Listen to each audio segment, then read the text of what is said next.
y vamos a continuar con la segunda ponencia del módulo 3. Esta ponencia llamada Perfusión en código ACB, lo que en tomografía debo saber, a cargo del ingeniero David Ortigosa, ingeniero biomédico de la Fundación Valle del Lili, con más de 5 años de experiencia en el desarrollo y análisis en control de calidad de imágenes médicas en el Departamento de Radiología de la Fundación Valle del Lili.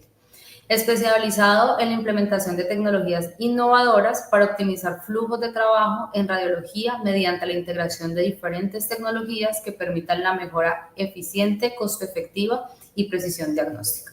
Bienvenido, David.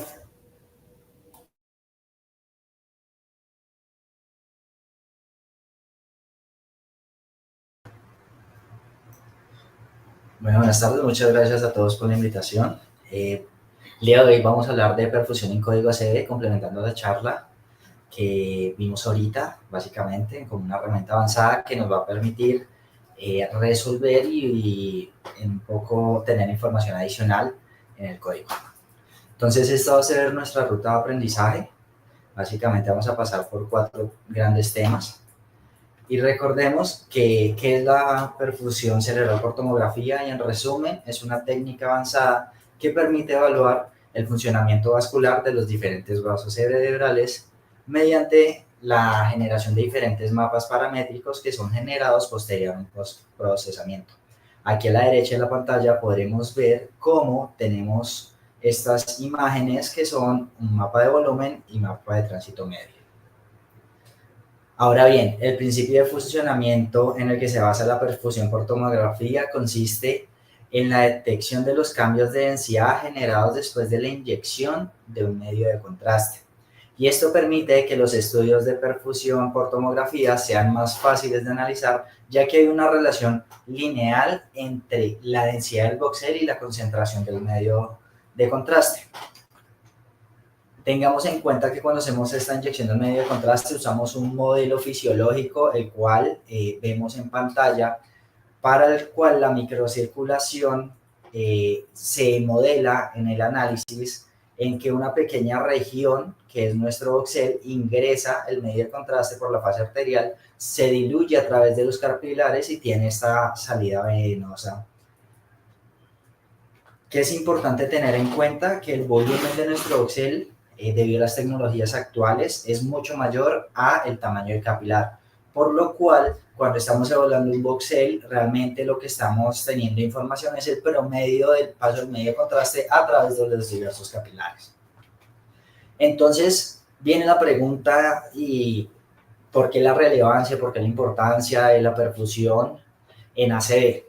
Y esto radica en 3 elementos principales. El primero, la identificación del tejido infartado. El segundo, la identificación del tejido en riesgo, que es el tejido que en estos casos, más las otras imágenes que complementan el estudio de perfusión, que vimos ahorita un par de casos, nos permite evaluar cuál es esa área salvable, potencialmente salvable, que es el área de penumbra. Y tercero, ya que la perfusión en las últimas guías de clínicas de neurología ha sido implementada como herramienta para la clasificación de los pacientes que van a trombólisis o trombectomía. Como principales contraindicaciones de esta imagen avanzada tenemos las reacciones alérgicas que pueda presentar el paciente al medio de contraste y la condición clínica del paciente, ya que para la perfusión debemos tener algunas consideraciones que veremos más adelante. Pasando a los requerimientos técnicos que debemos cumplir en nuestros equipos para poder adquirir este estudio, tenemos que el tiempo de adquisición en esta modalidad sea mayor a 45 segundos, sea en modalidad de cine, ya sea volumétrica helicoidal, recordando que el tiempo de adquisición siempre es mayor a 45, ya que la normalidad de estudios duran entre 70 a 90 segundos. Sin embargo, cuando revisamos la literatura, algunos de los estudios se toman un poco más, 120, para poder hacer seguimiento del reflujo del medio de contraste. Cuando hablamos de la resolución temporal, debe ser una rotación menor o igual a 3 segundos y se considera aceptable esta de 3 segundos, pero entre menos sea la resolución temporal de la rotación del tubo mucho mayor. Aquí debemos tener en cuenta también que pues al aumentar la rotación del tubo, vamos a incidir de una u otra forma en el DLP que estamos imprimiendo en nuestro paciente. El kilovoltaje, el kVp entre 70 y 140, el MA es entre 100 y 200, y vamos a ver por qué es esto tan importante más adelante, y el grosor de corte entre 0,5 y máximo 5 milímetros. Entre menor sea el grosor de corte, mejor, porque como vimos en el modelo fisiológico, al final estamos haciendo un paralelismo en que entre un voxel es el promedio de los capilares. Entonces, entre más grande el voxel, pues al final el promedio de los capilares puede haberse afectado de una otra forma, y esto al final se va a afectar en los mapas. Un factor fundamental cuando hablamos en la adquisición de perfusión es el área de cobertura permitido por el escanógrafo, y esto va a depender de la generación y configuración del tomógrafo. Recordemos que el número de filas que tengamos en nuestro detector va a permitir determinar el número de centímetros o el volumen de cobertura que vamos a poder adquirir.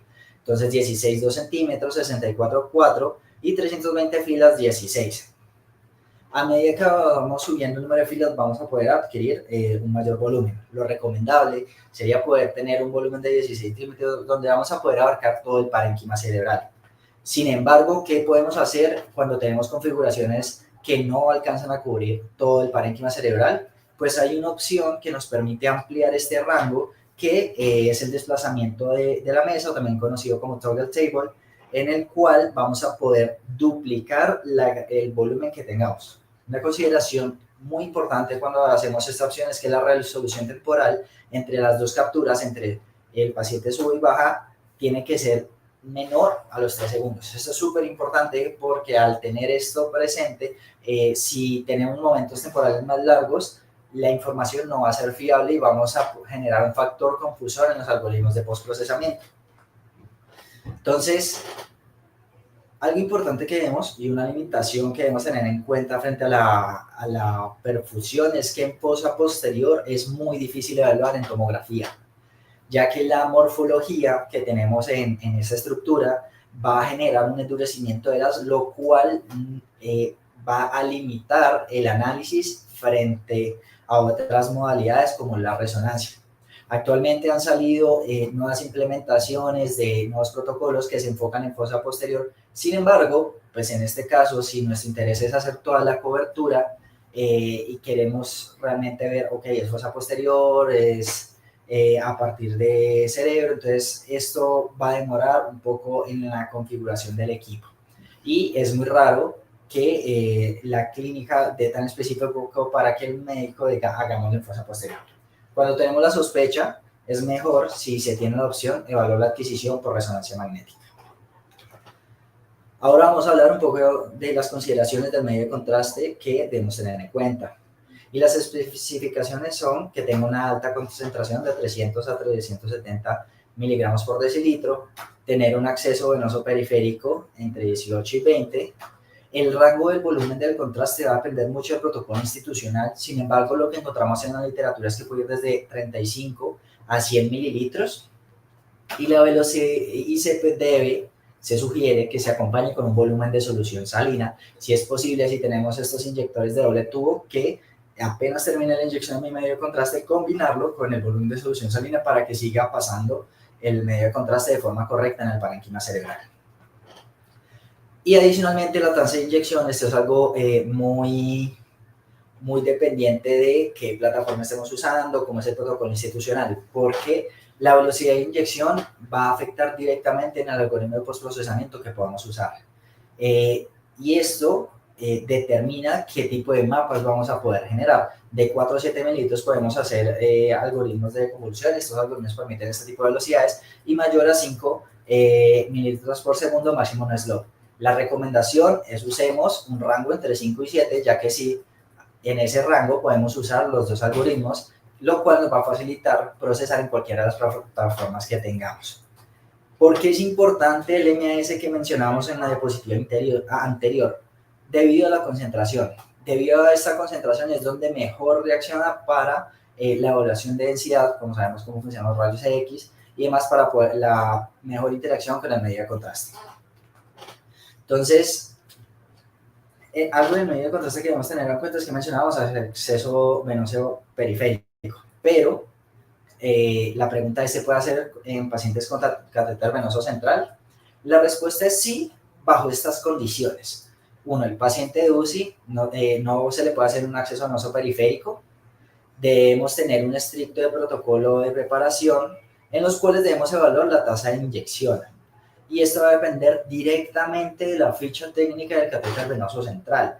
En este rango que pusimos acá fue debido a la literatura que encontramos en la parte inferior. Sin embargo, debemos siempre revisar la ficha técnica por dónde va a ingresar el medio de contraste para ver qué velocidades nos permite el catéter venoso central, ya que recordemos, la velocidad me define qué tipo de algoritmo voy a poder manejar. Ya pasando a la parte de preparación del paciente, recordemos siempre verificar los datos del paciente, hacer el paciente correcto, el estudio correcto, posición supina del paciente, como ya es bien sabido, alinear la cabeza con el isocentro del equipo, conectar el inyector si se tiene Bluetooth mejor, por lo que hablamos, para poder empujar el bolo de solución sanguínea, y en caso necesario que el paciente o el familiar, si nos permite inmovilizar al paciente, ya que el movimiento es el principal enemigo de la perfusión. Recordemos, cuando estamos haciendo una perfusión no estamos solos.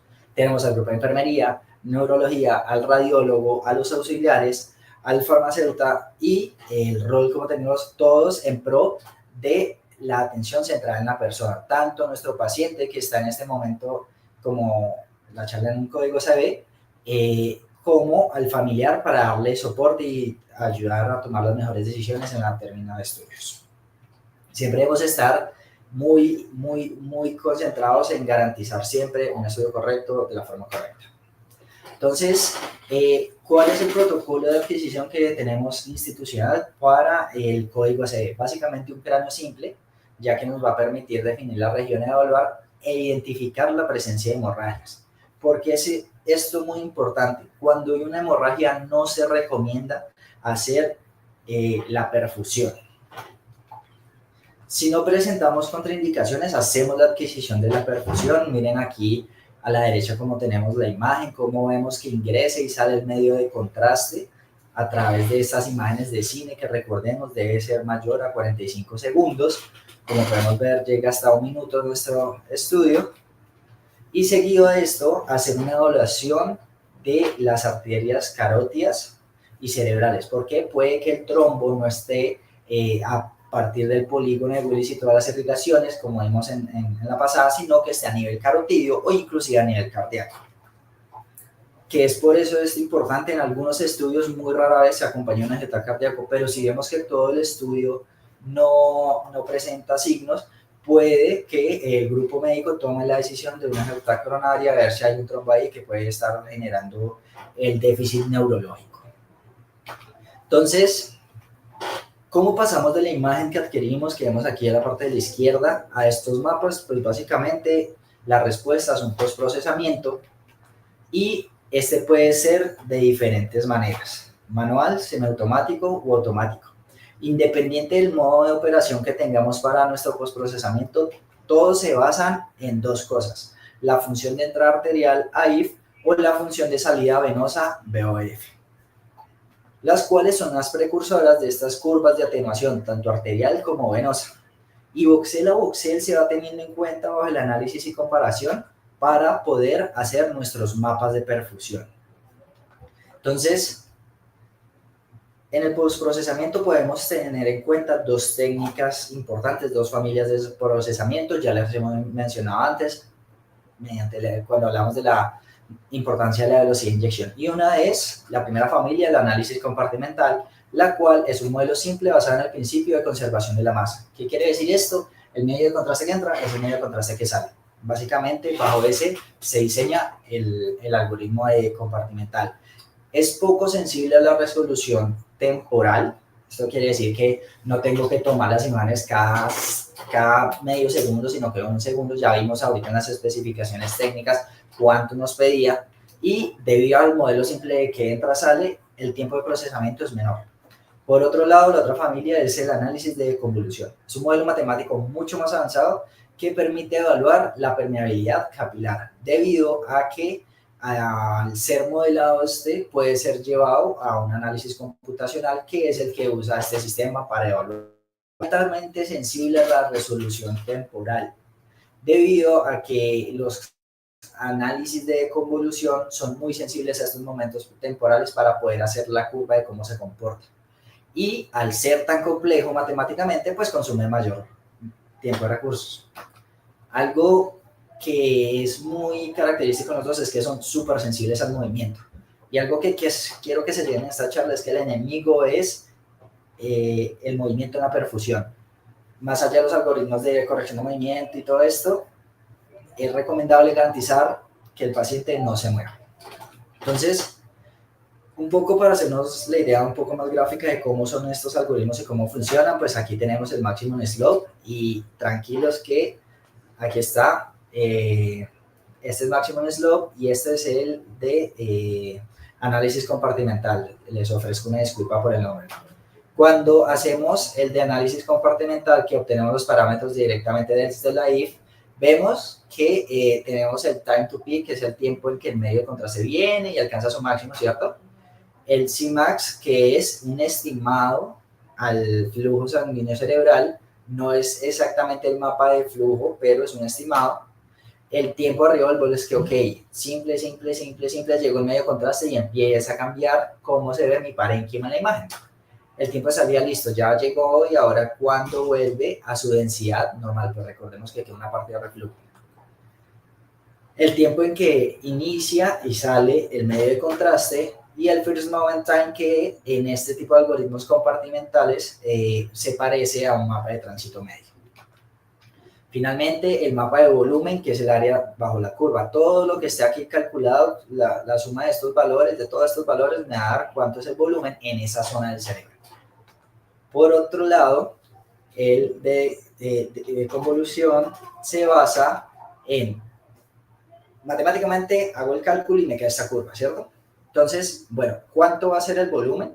Ah, listo. ¿Dónde está el pico? ¿Dónde inicia el pico, el punto máximo de mi curva? Y ese me va a decir cuánto es el flujo. La altura me va a decir cuánto es el flujo. El Tmax, ¿cuánto tiempo después del análisis, cuánto tiempo inicia la curva? ¿Cierto? Y el tiempo de tránsito medio cuando la señal haya caído a su mitad. Por los cálculos se puede calcular dos veces el mapa de volumen. Recordemos que el flujo básicamente es volumen entre tiempo de tránsito medio. Si sacamos la regla de 3, básicamente despejamos y ya sabemos cómo calcular el volumen. Algo que es importante es que el Tmax no es igual al time to peak. El Tmax, recordemos, viene de la de convolución, ¿cierto?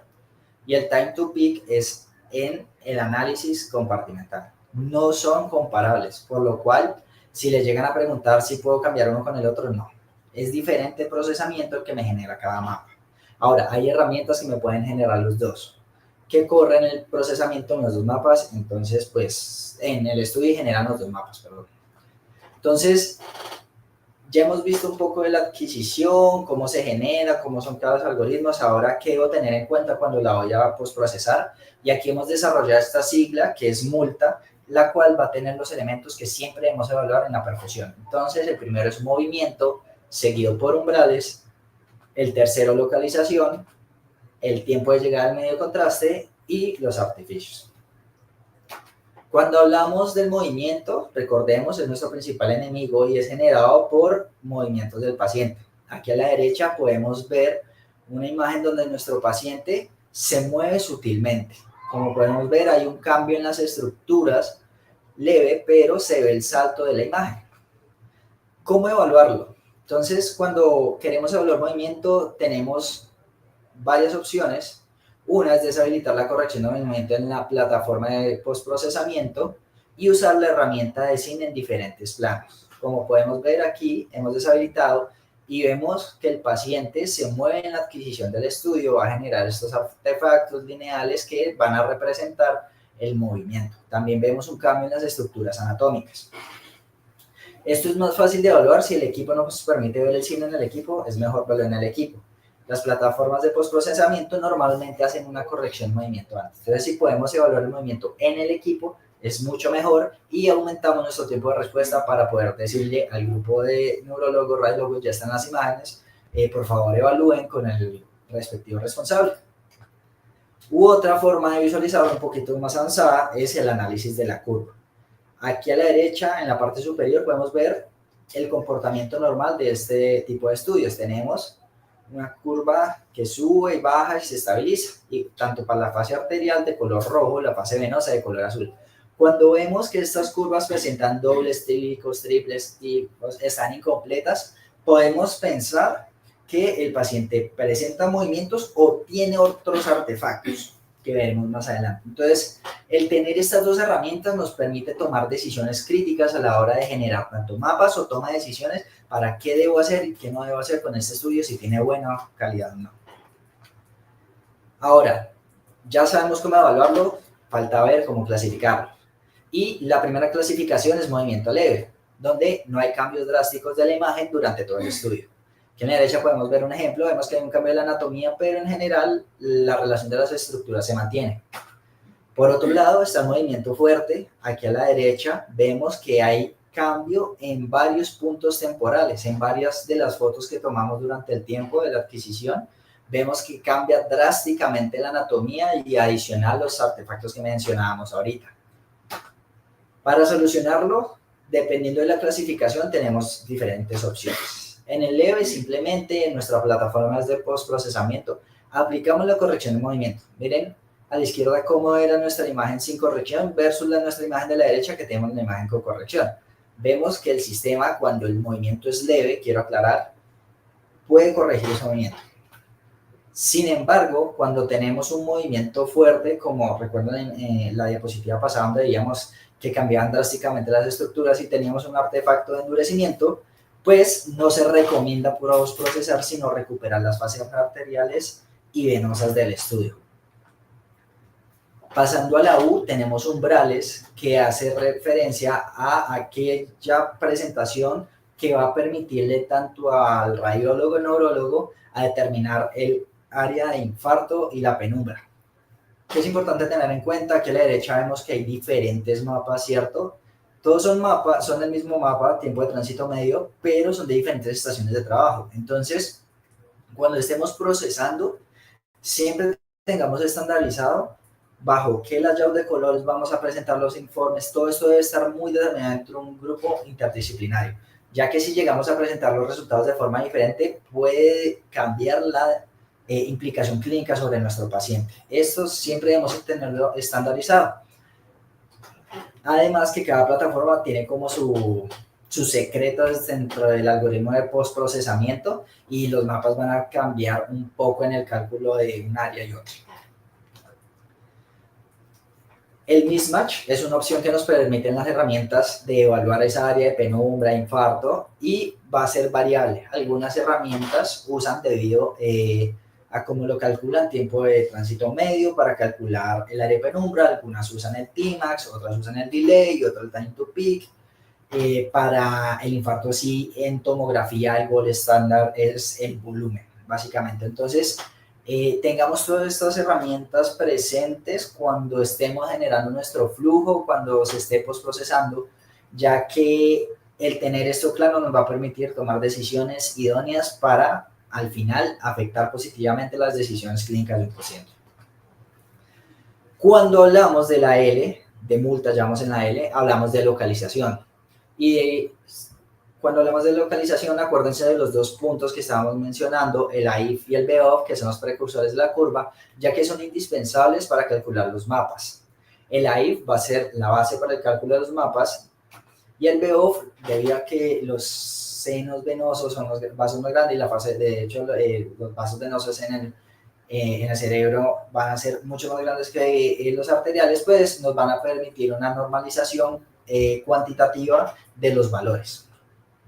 Entonces, ¿dónde ubicar el AIF? Básicamente, en la literatura no hay un consenso respecto a la ubicación. Dicen que en la arteria cerebral anterior, que en la media, que en la carótida. Bueno, esto lo va a tocar definir con el grupo interdisciplinario. Nuestro consejo, nuestra recomendación, nuestro protocolo se basa en la ubicación de la IF en la arteria cerebral media contralateral de la región afectada. O sea, quiere decir que en el lado sano ponemos en la arteria cerebral media nuestro ROI, en este caso arterial. Frente al BEOF, sí hay un estándar y se garantiza que sean los senos durales, preferiblemente en el seno venoso sagital, en el transverso. Pueden ser estos senos una referencia que es más fácil de estandarizar para todos los diferentes grupos. Ya llegando a la T, en multa hablamos del tiempo de llegada del medio de contraste. A la derecha podemos ver una curva de cómo se comporta si tenemos una llegada tardía del medio de contraste. Miren que se demoró en llegar al menos al cerebro del medio de contraste y la curva no alcanzó a bajar completa ni de fase arterial ni de fase venosa. Esto puede ser debido a múltiples factores: la condición clínica del paciente, un bajo gasto cardíaco, fallas técnicas, dispersión del medio de contraste, no se sincronizó bien. Bueno, existen múltiples factores que pueden generar este tipo de curvas. Cuando pasen estas curvas, muchachos, curvas incompletas, mapas erróneos, es mejor no generarlos. Básicamente, si ves que las curvas no están completas, no generes mapas y es mejor hacer el comentario en el sistema RACEPAC de que no se realizó postprocesamiento debido a que las curvas estaban incompletas y comunicarse con el médico que va a leer el estudio para informarle. Ya llegando a la A, básicamente estamos hablando de los artefactos con endurecimiento. Entonces, como vemos, los artefactos nos van a alterar muchísimo que realmente la anatomía que estamos viendo, nos va a cambiar la densidad que realmente debería tener la región. Entonces, estos van a afectar el cálculo de las curvas de densidad, entonces van a haber muchos cambios en esa curva normal y van a ser generados por múltiples factores: exceso de medio contraste, inadecuada técnica de adquisición, presencia de elementos con alta densidad que pueden generar este endurecimiento. Entonces tenemos que tener presente toda la clínica de nuestro paciente, recordar medio de contraste correcto, inmovilizar si es posible para que no presentemos este tipo de artefactos. Y ya finalmente, llegando a la parte final de nuestra charla, tips para un buen estudio, los vamos a dividir en 3: adquisición, procesamiento e interpretación. Cuando hablemos de adquisición, definir el área de cobertura. Ya sabemos que vamos a adquirir nuestra tomografía de cráneo simple y aquí vamos a poder apoyarnos en el grupo de radiólogos de, bueno, ¿dónde debo poner si no puedo adquirir todo el área del cerebro? Donde el radiólogo me diga, no, oriente el estudio arteria cerebral media, que arteria anterior, porque es importante, si no alcanzamos a abarcar todo, realmente enfocar el estudio en el área que está afectada, y esto nos lo va a dar la clínica y la ayuda del radiólogo. Usar un medio de contraste adecuado, ya vemos una alta densidad para que reaccione bien debido a los niveles de energía e interacción de los rayos X. Una adecuada resolución temporal y espacial, porque el postprocesamiento va a depender de esto. Si no tenemos una adecuada resolución temporal y espacial, no vamos a poder postprocesar, vamos a irradiar más a nuestro paciente sin generar mapas, no va a tener un valor agregado, el costo-beneficio para el paciente va a ser muy alto. Siempre tener presente al ARA, entonces usar la menor dosis posible, bajo los parámetros técnicos establecidos, garantizando la seguridad del paciente. Y movimiento del paciente, recordemos, inmovilizar. Si se mueve el paciente, el estudio, si es movimiento fuerte, descartémoslo, saquemos fase arterial y venosa, recuperémosla. El de carótidas, pues ya no va a hacerlo hasta el polígono, sino subirlo hasta el vértex para poder generar una imagen que pueda ayudar al radiólogo a dar un diagnóstico preciso. En la parte de postprocesamiento, ubicar correctamente la IF y el BO en el centro del vaso, muchachos. Miren que cuando ubicamos el ROI está el vaso, ¿cierto? Y el flujo, cuando está contra la pared, pues es un flujo laminar que disminuye la velocidad. A diferencia en el centro del vaso, donde va a su mayor velocidad posible, y esto afecta a los cálculos. Entonces debemos ser precisos donde estamos ubicando el ROI, siempre por favor en el centro del vaso. Evaluar si tenemos artefactos o artificios. tener en cuenta el algoritmo de procesamiento, que hay limitaciones en estos diseños de los algoritmos, no son perfectos, al final son matemáticas y tratan de aproximarse al comportamiento biológico de nuestro cuerpo, y siempre protocolizar el flujo de trabajo para el procesamiento de los estudios. Ya en la parte de interpretación, la parte de tener en cuenta los umbrales cuantitativos con que estamos calculando el mismatch, cualitativos, no modificarlos, porque al final es el radiólogo que a partir de estos umbrales determina el área de infarto o penumbra si no tenemos herramientas cuantitativas, que mapas generados por plataformas diferentes no son comparables. Si yo tengo un estudio de institución X versus estudio de institución Y y los dos tienen perfusión, yo no puedo compararlos porque el protocolo es diferente y posiblemente la herramienta sea diferente. Finalmente, como conclusiones, siempre es importante definir con un grupo de trabajo interdisciplinario el protocolo para la adquisición y procesamiento, reducir las fuentes de error del mismo, ya las vimos antes, que es necesario conocer los diferentes factores que pueden afectar la adquisición, procesamiento e interpretación del estudio, y la perfusión ACV permite personalizar la toma de decisiones en la conducta clínica. Muchísimas gracias.